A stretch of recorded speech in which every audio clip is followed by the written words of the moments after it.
Bonsoir, bienvenue encore ce soir sur Vérité TV. Nous sommes là pour la parole et rien que la parole au nom puissant de Jésus.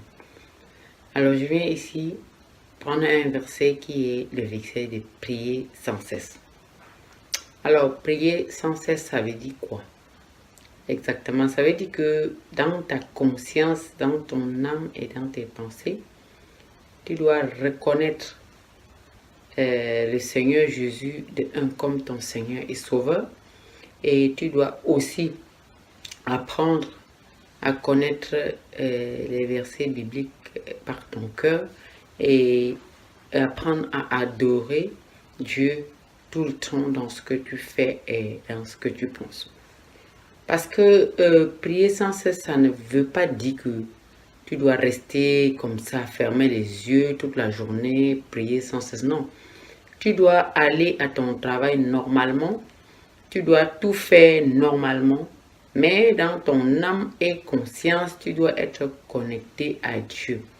Être connecté à Dieu, c'est quoi? C'est que dans toutes circonstances de ta vie, tu vas toujours chercher quelle est sa vérité absolue et quelle est la route qu'il a tracée pour toi dans ce moment-là. Parce que beaucoup entendent prier sans cesse, ils veulent seulement rester sur place, prier sans cesse. Non, la prière se fait en tout temps et en tout lieu dans le cœur du chrétien qui connaît la valeur de la parole et qui connaît qui est le Seigneur Jésus-Christ. Parce que si tu es connecté avec le Seigneur Jésus-Christ, tu sais à quel moment tu dois faire quoi et à quel moment tu dois adorer, à quel moment tu dois prier et à quel moment tu dois lire la parole de Dieu. La parole de Dieu ici est esprit et vie, mais il faudrait juste que tu exerces ton cœur qui est la connexion entre toi et le Saint-Esprit, pour que ton cœur, tu ordonnes ton cœur à se connecter à la parole de Dieu en tout temps et en tout lieu. Voilà ce qu'on appelle une prière précise. Alors, mais je vais prier ce soir naturellement parce que 1 Thessaloniciens 5, verset 17 dit prier sans cesse. Alors maintenant, je vais exercer mon cœur à prier sans cesse et je vais prendre un peu de temps ce soir pour prier parce que maintenant je suis concentré. Mais le moment où je suis aussi à la cuisine, je suis toujours concentré à savoir qu'est-ce que Dieu veut dans ma cuisine, qu'est-ce que je dois faire dans ma cuisine pour avoir une cuisine agréable, pour cuisiner agréablement et vivre agréablement même étant à la cuisine. Même quand je vais prendre ma douche aussi, je dois toujours être agréable. Mais pour être agréable, il faut faire quoi? Il faut adorer. Pour être agréable à Dieu, il faut adorer tout le temps. Mais adorer ne veut pas dire soulever la voix. Ou tu peux aussi adorer intérieurement en faisant ce que tu es en train de faire. Ça passe aussi très bien. Parce que Dieu, il veut juste que tu ordonnes ton cœur tout le temps à l'adorer, à lui dire que tu l'aimes et à lui dire des choses précieuses qu'il aime entendre entre toi et lui, parce que nous sommes une épouse pour Christ et une épouse pour Christ est censée savoir ce qu'il faut faire en temps convenable si son épouse l'interroge ou bien savoir comment faire.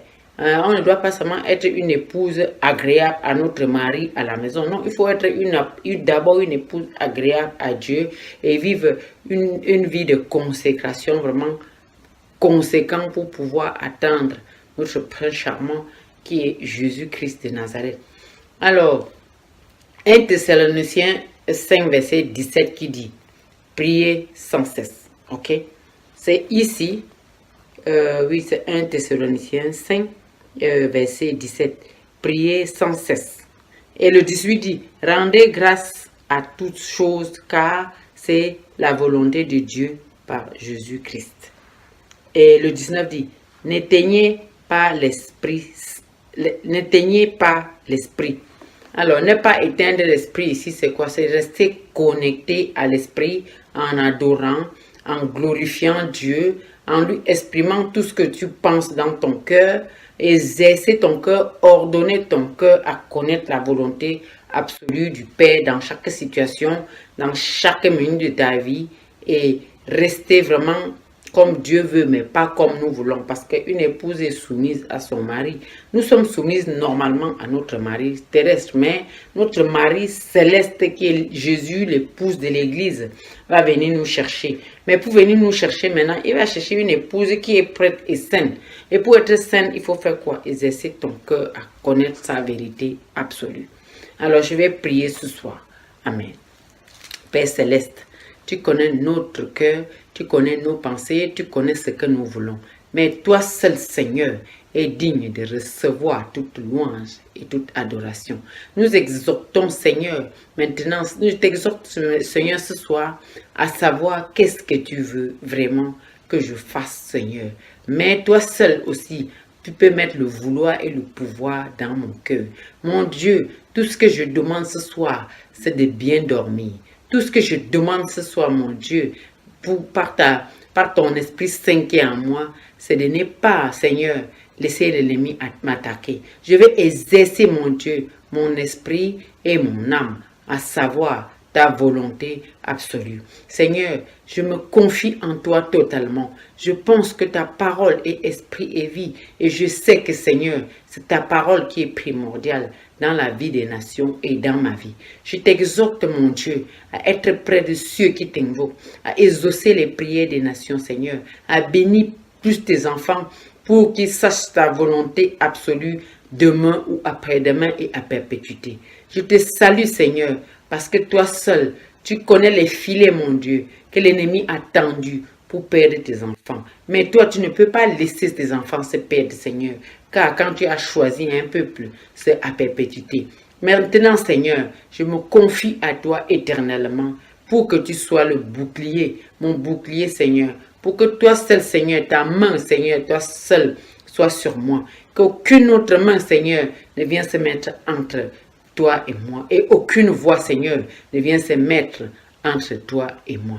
Je t'aime, mon Dieu. Je t'adore. J'élève ton seul nom. Et Jésus-Christ de Nazareth, tu es mon seul espoir.